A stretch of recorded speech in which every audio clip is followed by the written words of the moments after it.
আমরা মানুষরা সুন্দর বুঝি না, আমরা বুঝি নোংরা। তাই নোংরা করতে আমাদের সময় লাগে না। যখন মন চায় তখন যে জিনিসটা খাইছে সেই জিনিসটাই রাস্তা নিতে ফালাই দিই।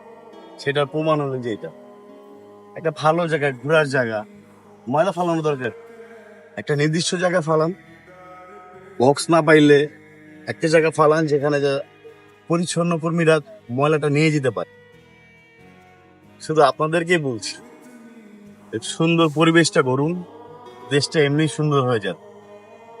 আর আমরা রাস্তাতে আসার সময় মানুষের খাটের যে তোষকগুলো থাকে বিভিন্ন রকম, কোনো ক্ষয়ক্ষতি হওয়ার আগেই তারা কি করে, সুযোগের অপব্যবহার করে। সেটা হলো দিনের বেলা ফালাইলে মানুষের চোখে পড়বে, রাতের আধারে সেই জিনিসগুলো ফালায় চলে যায়, যে কার কোনো ক্ষতি হবে কিনা সেটা তারা দেখেন। আমরা অবশ্যই এটা নিয়ে চিন্তা করব, ময়লার স্থলে ময়লাটাই ফালানো দরকার, যেখানে সেখানে ময়লাটা ফালানো দরকার না, এটা বুঝতে হবে।